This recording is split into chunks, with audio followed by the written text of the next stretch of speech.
할렐루야. 오늘도 첫 시간을 하나님께 예배하는 모든 성도님들에게 하나님의 크신 은혜와 축복이 함께 하시기를 바랍니다.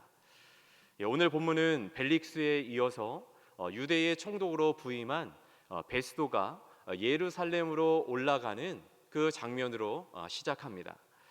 먼저 오늘 본문의 1절에서 5절 말씀을 보면 대제사장들과 유대인 중에 높은 사람들이 바울을 고소합니다. 여기서 주목해서 볼 단어 하나가 있습니다. 3절에 나오는 호의라는 단어입니다. 이 단어는 헬라어로는 카리스라는 그 원형을 사용하고 있는데요. 24장 27절 어제 본문의 마지막 절에 보면 벨릭스가 유대인의 마음을 얻고자 하여라는 데에도 이 단어가 사용됐고요. 오늘 본문의 9절에도 보면 베스도가 유대인의 마음을 얻고자 하여라는 그 말씀에도 이 단어가 카리스라는 이 단어가 반복적으로 사용되고 있음을 볼 수가 있습니다. 영어 성경은 이 카리스라는 말을 favor라는 단어로 번역하고 있습니다. 우리가 잘 아는 바와 같이 이 단어를 호의라는 뜻으로 오늘 본문에처럼 그렇게 번역하고 있습니다. 우리는 카리스 하면 은혜라는 말이 떠오릅니다. 그런데 그 카리스라는 그 말의 주어가 하나님일 경우에는 우리가 잘 아는 바와 같이 바로 하나님께서 전적으로 값없이 주신 그 선물을 뜻하는 바로 그 은혜가 되는 것입니다. 그렇지만 그 주어가 인간이 될 경우에는 이 단어가 호의가 된다는 것을 오늘 본문을 통해서 우리가 알 수가 있습니다. 그렇다면 이 호의가 무엇입니까? 바로 이 호의라는 것은 우리가 사는 이 세상 속에서 어떠한 제도권 안에서 어떤 권력을 행사할 경우에 어떤 높은 사람에게 자신의 문제를 해결하고자 청탁을 주고받는 그런 행위를 말할 수가 있습니다. 반면에 은혜는 하나님의 전적인 사랑과 희생으로 주어지는 선물이라는 것입니다. 지금 대제사장들과 유대인들은 권력을 위임받은 그 베스도 총독에게 청탁하여서 호의를 베풀어 달라고 요청을 했습니다. 그 요청이 무엇이었습니까? 지난 2년간 그 전임자였던 벨릭스 총독의 그러한 어떤 행정적인 그런 처분으로 인해서 바울의 수감되어 있었습니다. 그런데 이들의 요청은 바로 그 바울을 예루살렘으로 보내달라는 것입니다. 베스도의 그 호의를 통해서 이 바울을 예루살렘으로 보내달라는 것입니다. 대제사장들과 유대인들은 아마도 베스도 총독에게 청탁할 것, 또 요청할 것들이 참 많이 있었을 것입니다. 그럼에도 이들이 제일 먼저 베스도 총독이 당신들이 원하는 것이 무엇입니까? 라고 요청을 했을 때, 어떤 것을 요청할지 물어보았을 때 제일 먼저 요구한 것이 바로 바울을 자신들에게 보내달라는 거예요. 그만큼 종교 지도자들, 이 유대인들에게 있어서 이 바울에 대해서 이들이 얼마나 큰 분노와 그런 노여움을 가지고 있었다는 것을 우리는 알 수가 있습니다. 그러나 베스도는 바울이 가이사랴에서 안전하게 잘 수감되어 있기 때문에, 감금되어 있기 때문에 그를 고발하고자 한다면 자신이 가이사랴로 갈 때에 함께 가서 그를 고발하라고 이야기합니다. 여기서 또한 중요한 사실 하나를 또 발견하게 되는데요. 대제사장들과 유대인 중 높은 사람들은 더 높고 강한 권력을 가진 이 베스도 총독에게 호의를 베풀어 달라고 요청을 했습니다. 호의를 통해서 자신이 원하는 일을 해결하라고 했던 것입니다. 그리고 이를 카리스, 즉 은혜로 이들은 여기려 했을 것입니다. 반면에 바울은 어떻습니까?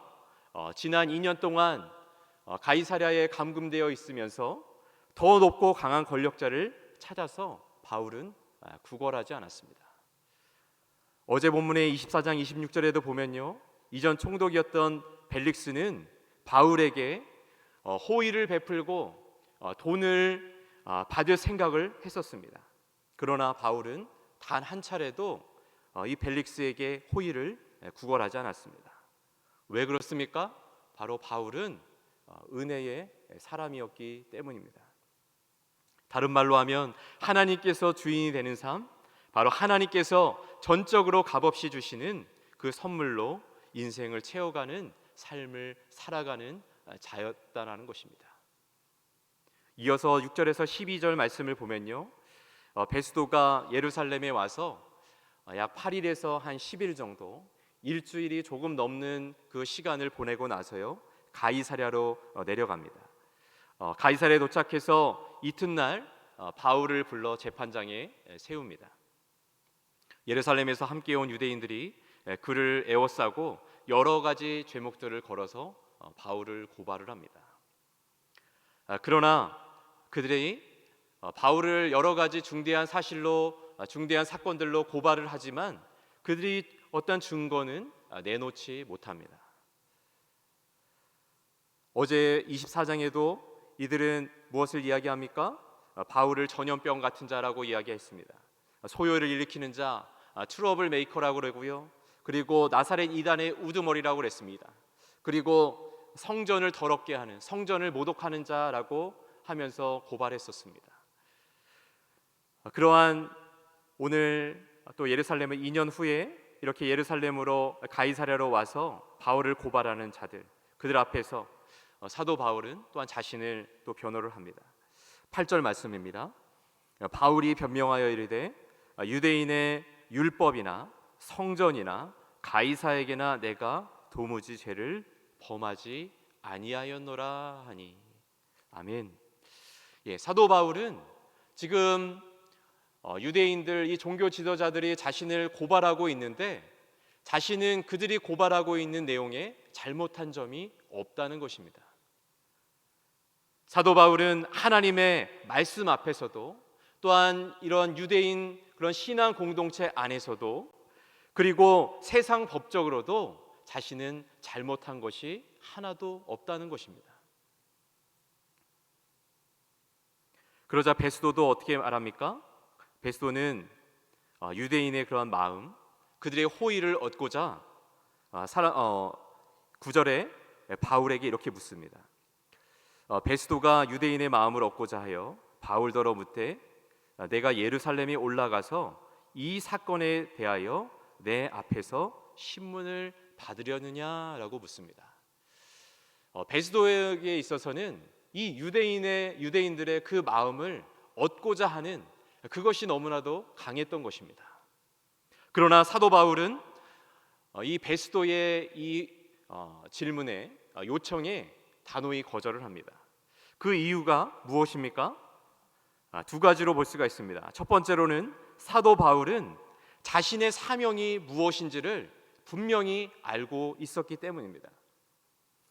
하나님께서 또한 전적으로 값없이 주신 그 은혜로 말미암아 로마까지 자신이 가야 된다는 것을 알고 있었기 때문입니다. 사도 바울이 자신이 예수님을 만났던 그러한 예화를 만났던 장면이 사도행전 세 부분이 나오고 있는데요. 그 중에서 9장에 보면 사도 바울이 그리스도인들을 잡으러 갈 때 예수님을 만나는 장면이 나옵니다. 예수님을 만나고 이제 눈도 뜰 수 없는 그러한 상황 속에서 아나니아에게 예수님께서 나타나십니다. 그래서 아나니아에게 바울을 만나러 가라고 합니다. 그럴 때 아나니아는 그 바울이 그리스도인들을 핍박하던 자였기 때문에 그것에 대해서 예수님께 말을 합니다. 그러자 예수님께서 아나니아에게 이 말씀을 주십니다. 주께서 이르시되 가라, 이 사람은 내 이름을 이방인과 임금들과 이스라엘 자손들에게 전하기 위하여 택한 나의 그릇이라. 그가 내 이름을 위하여 얼마나 고난을 받아야 할 것을 내가 그에게 보이리라 하시니. 아멘. 아나니아에게 주셨던 이 말씀, 아나니아가 이것을 바울에게 또 이야기를 해 주었을 것입니다.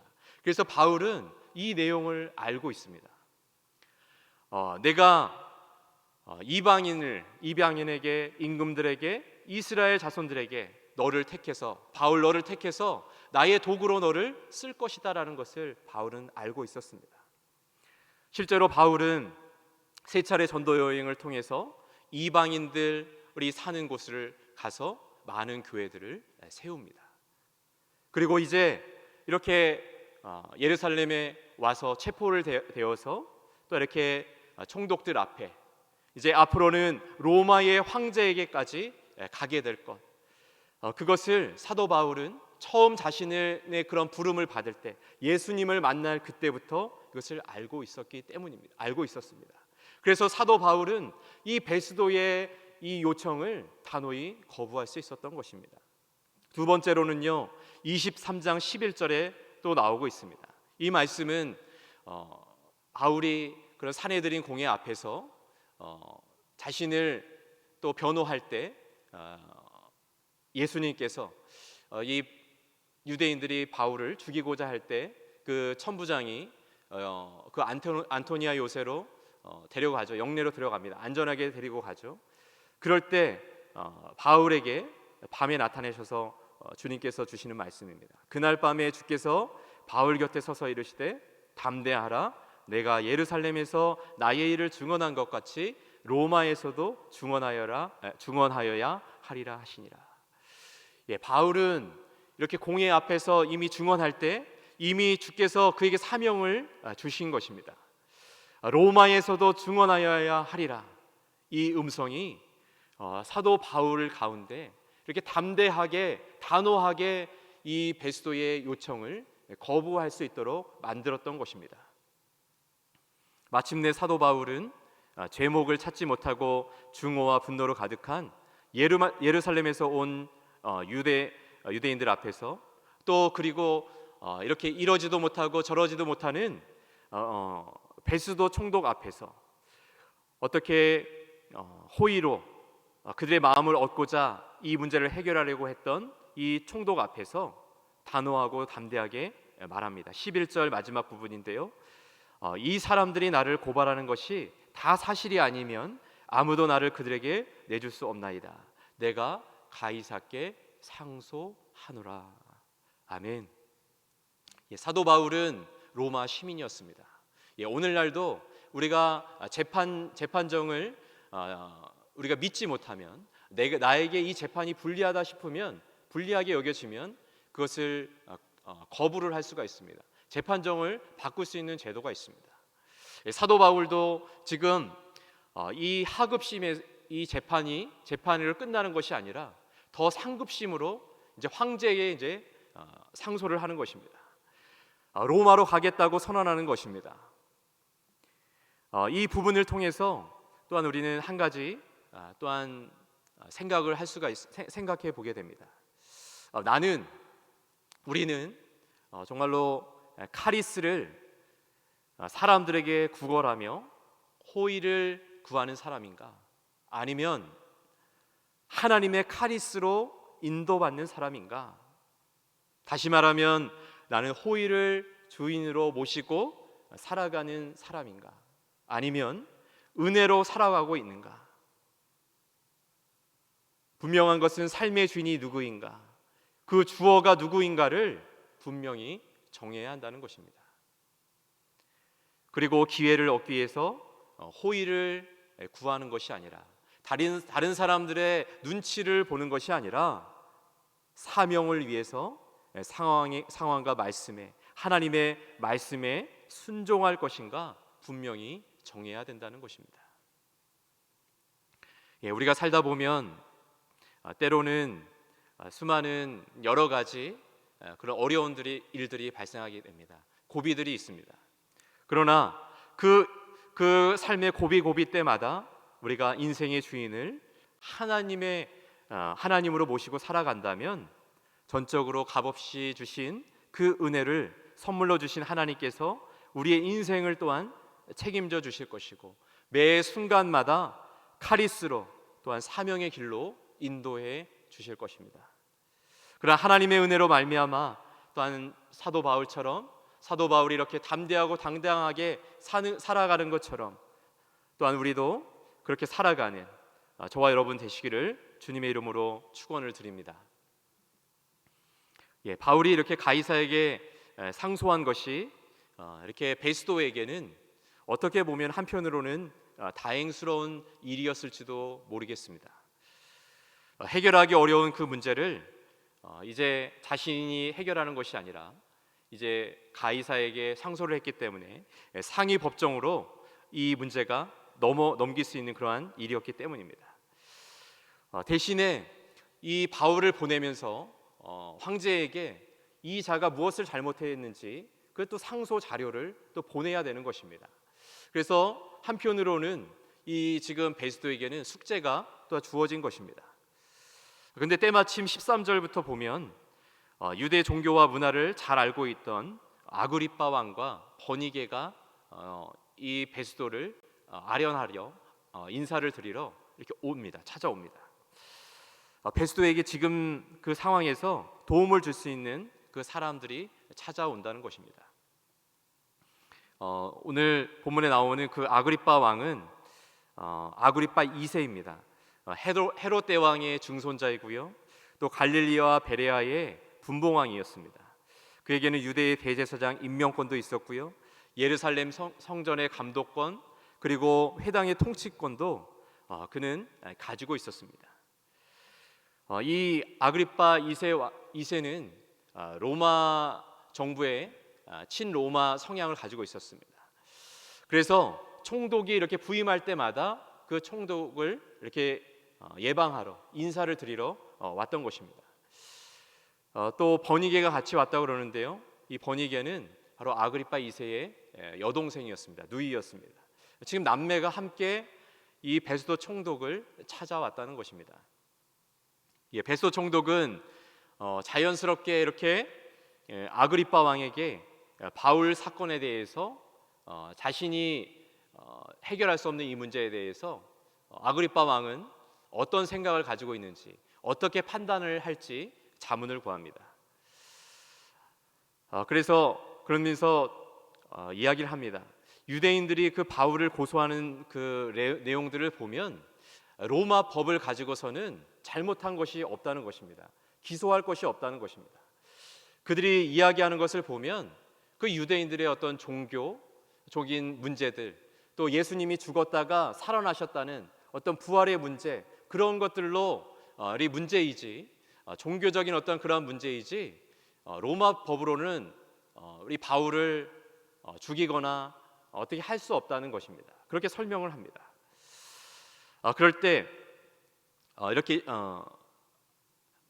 18절과 19절에 그 내용을 말하고 있는데요, 원고들이 서서 내가 짐작하던 것 같은 악행의 혐의는 하나도 제시하지 아니하고 오직 자기들의 종교와 또는 예수라 하는 이가 죽은 것을 살아있다고 바울이 주장하는 그 일에 관한 문제로 고발하는 것뿐이다 라고 그렇게 이야기하고 있습니다. 베스도는 유대인들에게, 종교 지도자들에게 잘 보이고 싶은 마음도 있습니다. 그리고 총독으로서 이 문제를 잘 해결하고 싶은 마음도 있습니다. 그래서 로마 법에도 위촉되지 않고 또 유대인들의 그 마음을 거스리지도 않는 그런 좋은 해결책을 지금 강구하고 있는 것입니다. 그러니까 자신의 힘으로 이 문제를 쉽게 풀 수가 없었던 것입니다.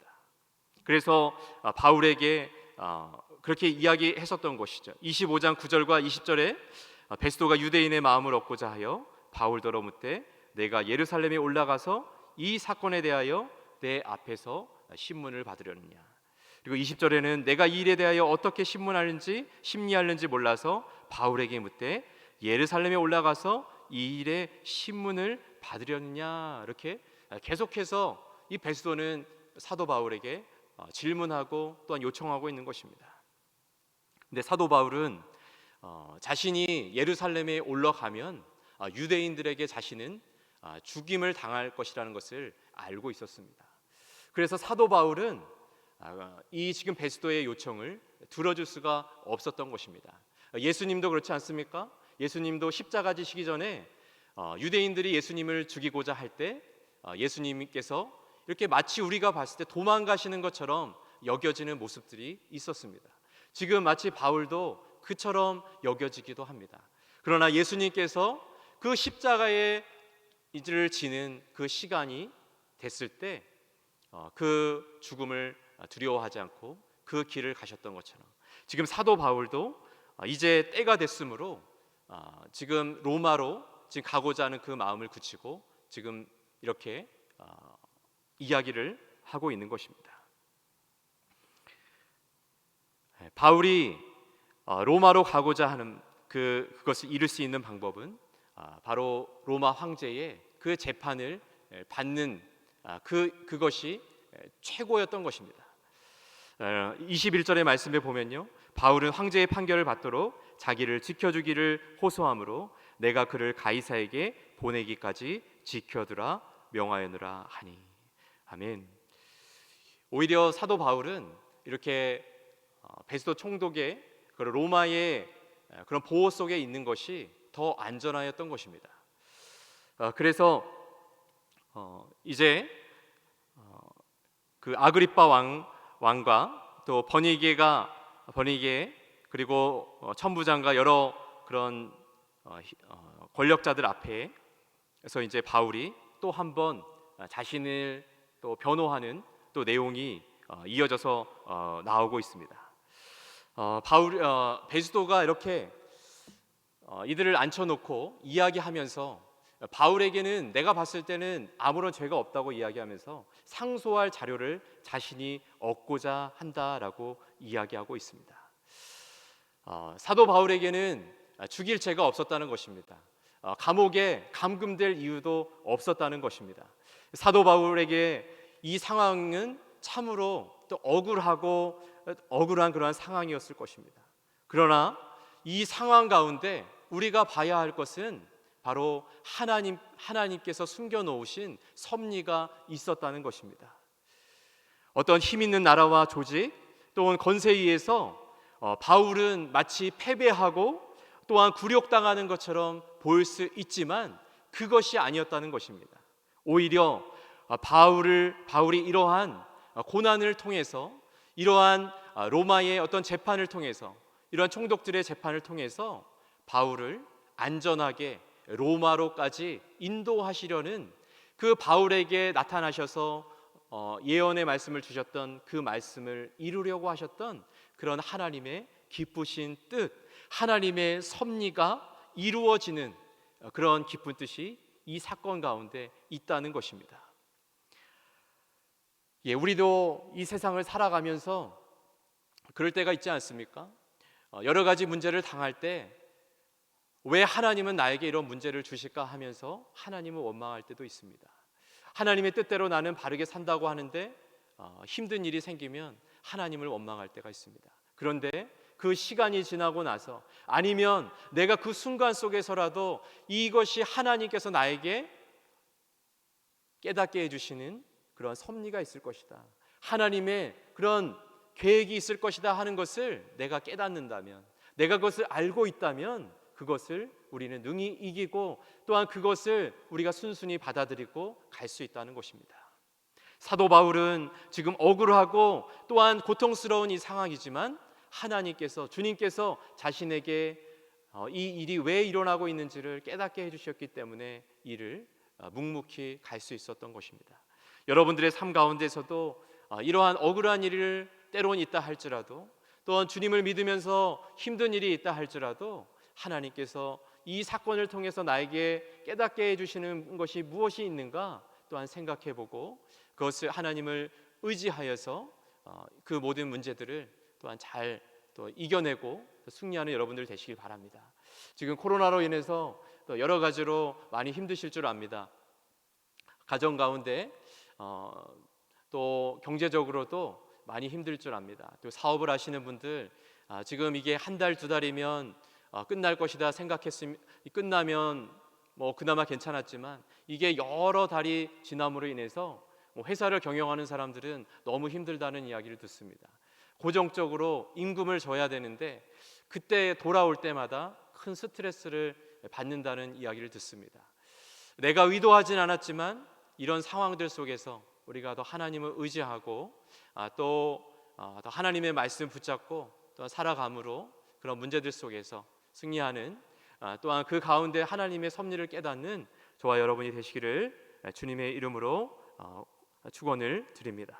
기도하시겠습니다. 하나님 아버지, 이 시간 하나님의 말씀을 또 이렇게 하나님 또 묵상했습니다. 나누었습니다. 하나님, 오늘 말씀을 통해서 우리에게 주시는, 각자에게 주시는 말씀들, 깨닫게 하시는 말씀들, 하나님 우리가 그 말씀 붙잡고 또 이 시간도 하나님께 기도할 수 있기를 원합니다. 하나님, 우리가 세상을 살아가면서 이 일이 왜 일어나는지 우리가 다 알지 못하고 그 뜻을 알지 못할 때 너무나도 또한 힘들고 또 어려울 때가 있습니다. 하나님, 그럴 때마다 성령 하나님께서 우리에게 역사하여 주셔서 우리에게 깨달음 주시고 또한 그것을 이겨낼 수 있는 힘도 더하여 주시옵소서. 사도 바울에게 나타나셔서 정말로 하나님께서 정말로 그를 도구로 선택받았고 여러 가지 고난을 받을 것이고 로마까지 갈 것이라는 그런 말씀을 주셨을 때 바울이 끝까지 그 사명 이루기 위해서 하나님을 의지하여서 나아갔던 것처럼, 주여 우리도 사도 바울처럼 우리에게 주신 사명 잘 감당할 수 있도록 하나님 우리를 붙잡아 주시고 또 우리가 늘 그 사명 기억하며 살아갈 수 있게 하여 주시옵소서. 세상 사람들의 그런 호의를 위해서 그들의 눈치를 보려고 그들의 비율을 맞추기 위해 살아가는 것이 아니라 우리가 하나님의 은혜를 우리가 기억하며 또한 은혜대로 그 은혜를 받아서 살아가는 자들 되게 하여 주시옵소서. 진리를 따라 사는 자들 되게 하여 주시옵소서. 하나님, 코로나가 오래 지속되고 있습니다. 하나님, 이 코로나 위협 속에 모든 성도들 하나님 지켜주시고 아버지여, 이 코로나가 속히 아버지 끝날 수 있도록 하나님 은혜를 베풀어 주시옵소서. 사랑하는 모든 성도들 건강 지켜주시고 모든 사업과 모든 하는 일들 위해, 직장 위에 하나님 아버지 은혜 베푸셔서 잘 하나님 견딜 수 있는 힘과 지혜를 더하여 주시옵소서. 하나님, 우리 부산영락교를 축복하여 주시고 하나님 담임 목사님 늘 영육간에 강건케 하시고 성령 충만케 하시고 모든 양떼들 하나님 잘 이끌어갈 수 있도록 늘 붙잡아 주시옵소서. 오늘도 하나님 귀한 물질 드린 손길이 있습니다. 하나님 드린 마음 받아주시고 하나님 그 또한 물질 드린 그 마음 가운데 하나님께 기도하는 것들 들어 응답하여 주시옵소서. 오늘의 모든 삶을 주께 맡겨드립니다. 성령 하나님 인도하여 주시옵소서. 예수님의 이름으로 간절히 기도하옵나이다. 아멘. 하늘에 계신 우리 아버지, 아버지의 이름을 거룩하게 하시며 아버지의 나라가 오게 하시며 아버지의 뜻이 하늘에서와 같이 땅에서도 이루어지게 하소서. 오늘 우리에게 일용할 양식을 주시고 우리가 우리에게 잘못한 사람을 용서하여 준 것 같이 우리 죄를 용서하여 주시고 우리를 시험에 빠지지 않게 하시고 악에서 구하소서. 나라와 권능과 영광이 영원히 아버지의 것입니다. 아멘.